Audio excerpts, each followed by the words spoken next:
Hello and welcome. Very good evening. You're watching Sunday edition of the Urban Debate. I'm Afreeda Rehman.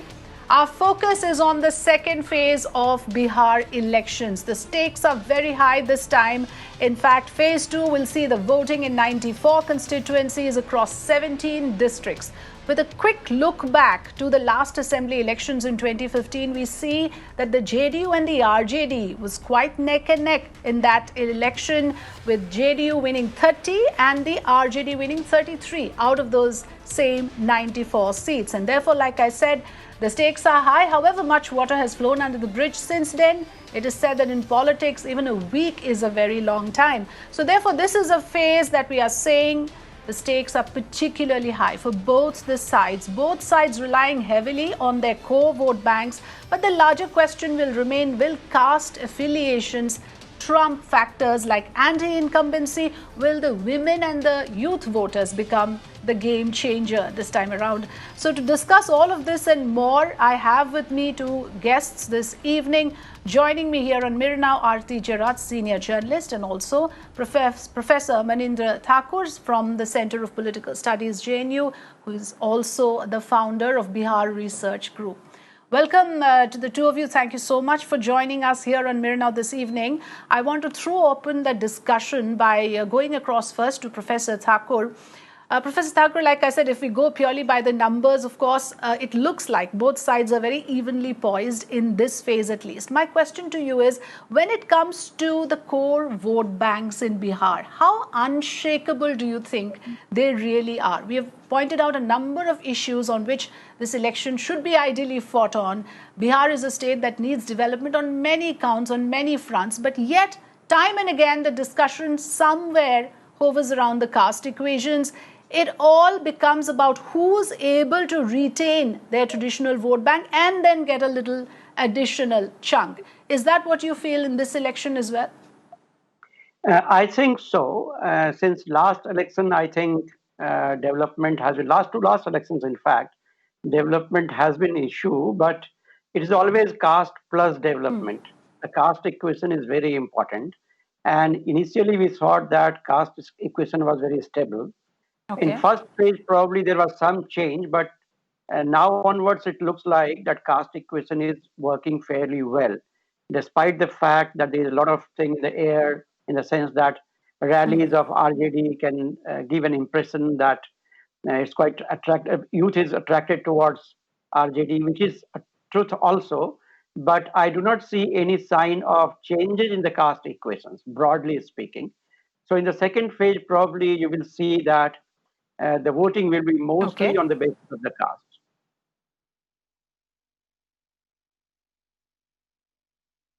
Okay, so that's a very clear, position to take, Professor Thakur, that, you're saying that the voting is likely to take along caste lines, irrespective of the number of issues that are being raised in manifestos, etc. Aarti Jarat, do you agree with that? Because let's look at what the parties are actually pitted against. JDU is pitted against its own anti-incumbency. RJD is still fighting the image of Jungle Raj and the whole, unbridled corruption that Lalu's tenure is known for. And also the BJP, it seems, is fighting to retain its own core voters from chipping away because of having Nitish Kumar as its CM candidate, and the popularity of Sushashan Babu seems to be on the decline.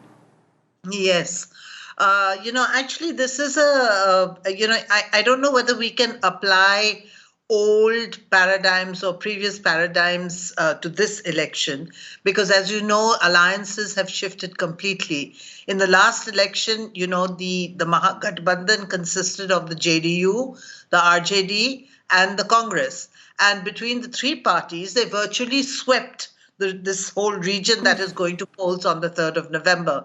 30, 33, and 20 out of the 93 seats. So, that is the majority of the seats. Now, this time, RJD and JDU complemented each other, and that's why they did so well. This time, they are fighting separately. They're fighting against each other.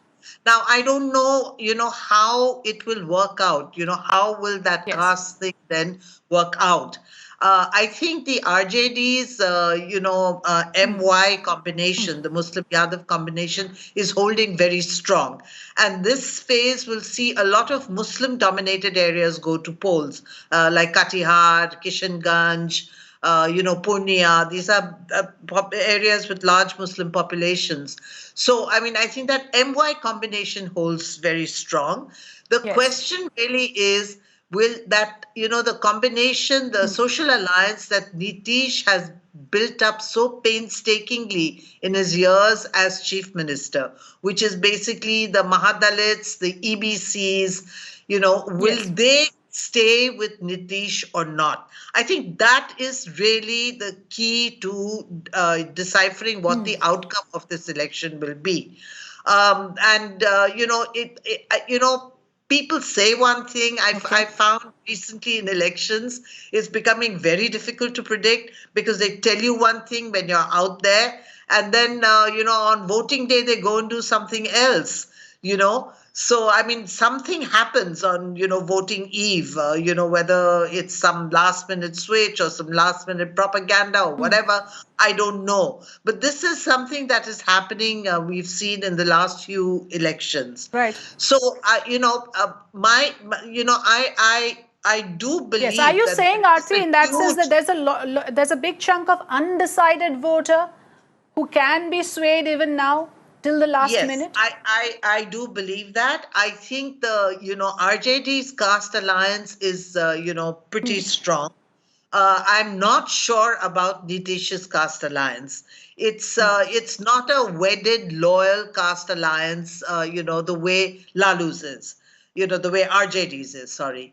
And there is a huge amount of disenchantment with Nitish, which we've been hearing from all reports that are coming in from Bihar. So now the question is whether these EBCs and Mahadalits are ready to cross over to the RJD and vote for the RJD, or, will they vote for the LJP, because the LJP has put up candidates wherever the JDU is contesting. I mean, I think there's a lot of confusion there, and the picture will really not be clear till the results come out. So the only thing what we do know, Aarti, of course, in terms of the caste composition, just a quick look on the districts that you also mentioned, that Kishanganj have over 60% Muslim population that is going to polls on the 3rd of November, followed by Araria, which has got 45% Muslim population. Then you have Katihar with 40% and Purnia with 30%. And therefore, what Aarti was mentioning, that MY combination that the RJD is still depending on is extremely crucial for this side. But I want to bring up another point about the candidates. Professor Thakur, if you can weigh in on this. We just took a look at the number of candidates with criminal records, and I would want the graphics also on screen to show us. The total number of candidates in this phase is 1,463. Out of them, 502 are facing criminal charges. Just a rough calculation, about 1/3. And 389 among the 502, a very large chunk, face serious criminal charges. 495, close to 500 of them again, are crorepati candidates. So, Professor Thakur, what we see here is that, a trend emerging, and it's not just this election. People with wealth, people with criminal records, far from being a disqualification, it seems, becomes a factor favorable for them to get a ticket in Bihar. How will Bihar change this way? All the tall talk about development and law and order, is that ever going to change if you have, this is the level of representation? There are three issues involved. Let me get back to the question of whether Nitish's support base will remain with him or not. I think more than the disenchantment with Nitish, there was an issue in the first phase. That was that whether the alliance between BJP and JDU is working very well or not. There was a strong rumor in the state that probably BJP wants to cut Nitish to size and finally take over the Bihar as single largest party and the main party. That was the major rumor, and particularly with Chirag's entry and the way Chirag is abusing Nitish, people thought that probably this is a BJP's plan. So there is some disenchantment in JDU's support base. But in the second phase, the news that we are getting, the report that we are getting from the ground, suggests that despite this enchantment, the vote remains with Nitish. There's only one thing to be seen is whether RJD's voting percentage, RJD supporters' voting percentage goes higher than Nitish's own people, because it's entirely possible that if the energy of this alliance, Nitish's vote bank remains little low, so a lot of people may not go to vote. And that is one of the issues that is coming up. Otherwise, it seems, as far as the caste alliances are concerned, they are almost the same. Second issue is this Simanchal belt, Purnia, Katiyar, Kishanganj, Araria. You must be noting that this belt, which earlier used to be BJP's natural space, as there is a lot of Muslim population and polarization BJP used to do earlier, BJP has given up that to Nitish. The reason behind JDU has maximum seats in this area. The reason behind this is that Yadav population is not very sizable in this area, though the Muslim population is very high. So, in fact, Nitish quite easily get the BJP support base plus its own EBC, strong EBC support base. So, a lot of seats JDU gets in this area traditionally. RJD is this Muslim support. MIM is working very hard to take some Muslim votes. If MIM takes even a good number of votes, not very big number, even a small number of votes properly, then probably JDU will be stronger in that area. So this reason seems to be quite good for JDU as far as Simanchal is concerned. More or less, the seats will remain with them as they are, except one or two cases. The third point is that you are talking about the crime and criminal cases. You know, there are two things in this. Of course, there are people who have solid crime record and they are fighting elections. But Indian democracy has become like that. You know, what you need to fight an election, you need huge amount of money these days. Average investment in the election is very high. Second, that you really need to protect some people on the ground. And in that process, the cases are very normal. So don't go by the cases and the normal crime report as reported in the Indian crime report records. But having said that, I would say that there are criminals who are thinking that getting into political fray will empower them to do whatever they are doing.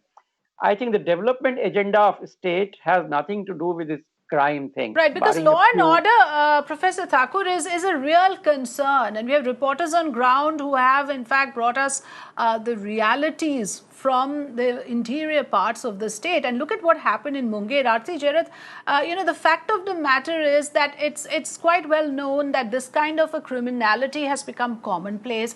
On a day of an idle immersion, a young man loses his life. Clearly, this is not uncommon in the entire UP Bihar belt. But the fact is that will things even change for the better? What Professor is telling us here is that, we can't really go by the number of cases at this point. We have to understand certain other important aspects to it. But is it a concern for you that for a state that is struggling to restore some semblance of law and order, you have this many criminal candidates in the fray? That's a big concern, no doubt. It's absolutely, there's no question about it. You see, unfortunately, yes, our system is such. Firstly, I think the electoral system has got so corrupted now that without money and muscle power, it has become virtually impossible to win an election. I mean, if I were to go out there and contest, I don't think I would stand a chance because I neither have money nor muscle power. So I think that's become one very important factor in Indian elections. And, as far as criminality is concerned, of course, Bihar has a tradition of it. The old days, there used to be booth capturing because, candidates would have their muscle men who would fire in the air and pick up ballot boxes and stuff them with, votes for their candidate. I mean, this has been like, the story of Bihar for decades. So, I think that as far as the voters are concerned, they don't really look at whether somebody has a criminal record or not. And, I think that it's like sort of par for the course in Bihar. The tragedy is, of course, the development. And, as long as the police remains under the thumb of the political masters, of their political masters, it's going to be very difficult to ensure any kind of law and order. And, we have been talking about police reforms for decades now, to get the police out of this whole thing of being politicized, being controlled by the politicians, and having a degree of autonomy where they can operate as a professional force. Unfortunately, those reforms have been very few, very far and few over the decades. And that's why you see in states like UP and Bihar, I mean, the police don't act like an independent professional force. They act like the handmaidens of the people who are in power. And if the people in power are comfortable with their criminal backgrounds, then obviously, they are not going to demand any kind of professional law and order services from the police. That's the tragedy.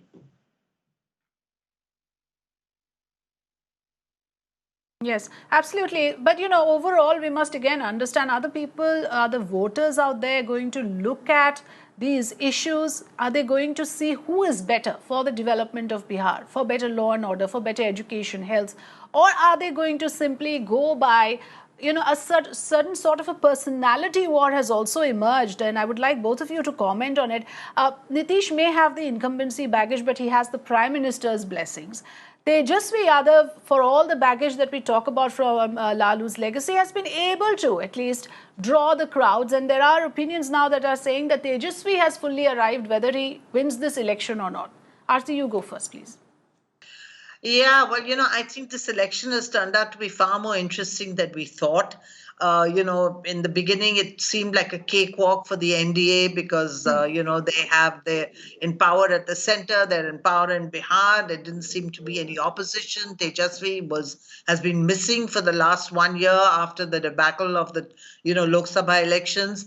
And then suddenly Tejasvi bursts on the scene and, energizes the whole election with his campaign and his promise of jobs and, all that. And so he seems to have changed at least the energy level of the, election. Now, whether that's going to pay him dividends in terms of seats, absolutely, I think we have to wait and see. He's certainly become a talking point. And what is very interesting in fact, let's, about the campaign, just one last point I want to make. What is interesting about the campaign so far in 2 phases is that it has, the narrative has not gone on emotive issues. Nothing about crackers bursting in Pakistan and, sort of attempts to bring in the cow, attempts to polarize on communal lines. It is very interesting that in Bihar, instead of talking about caste, social justice, and, communal polarization, actually the campaign is on bread and butter issues. Both sides are talking about jobs. It's an incredible feat in Bihar. Yes. Right, but the Prime Minister did bring in the construction of the Ram Temple. There were issues that were highlighted in terms of what the BJP has done, and this was mentioned as part of that. But leaving that aside, let's quickly listen in to what Tejasvi Yadav had to say earlier today to my colleague Prashant when he spoke to him while he was campaigning earlier in Raghupur. Let's listen into that, and I'll go across to Professor Thakur. Joining me here is Tejasvi Yadav, who has come after the campaigning. Tejasvi, he of course comes out after addressing the rallies, doing such acts here. Tejasvi, जबरदस्त crowd है, सबसे अंतिम rally आप अपने seat पे कर रहे हैं. कैसा माहौल लग रहा है जब आप घूम रहे हैं पूरे बिहार अच्छा में? माहौल है और हम लोग सरकार बनाने जा रहे हैं कंफर्टेबली। हाँ, मुझे 2 मिनट दीजिए। सब सर ये बताएं, हाँ सर बस 2 मिनट लूंगा लास्ट आपका। सर आप लोग मुद्दे की बात कर रहे हैं, जॉब रोजगार की, मगर प्रधानमंत्री यहाँ पे आके तरह तरह की बातें कर रहे हैं, पुलवामा की बात कर रहे हैं, लव जिहाद की बात कर रहे हैं। दवाई कमाई पढ़ाई सिंचाई और कार्रवाई और सुनवाई वाली सरकार चाहिए। तो बिहार के मुद्दे यही हैं। तो 10 लाख तो he runs like this when he actually finishes off his rallies. The short interview that we managed to get, and the moral of course here is that this is what the people of Bihar want, is Yashwi Yadav says jobs, education and sichai, and this is what the issue in these elections are. Right. Okay, Professor Thakur, your quick last word on this. How much of this you think is going to be a personality war? And a lot of calculations have been thrown into a quandary with the allies, ever-changing loyalties of the allies. Professor Thakur. I think Tejaswi has definitely arrived, as you have rightly said, and he has proved the point that he will remain there as a powerful actor in the next decades to come. In the personality war, he has won the battle. The only thing is that how much difference that will make in terms of votes, it is very difficult to say at the moment. And the news that we are getting from the ground is that probably people are appreciating him. He has emerged as the leader of the MY combination.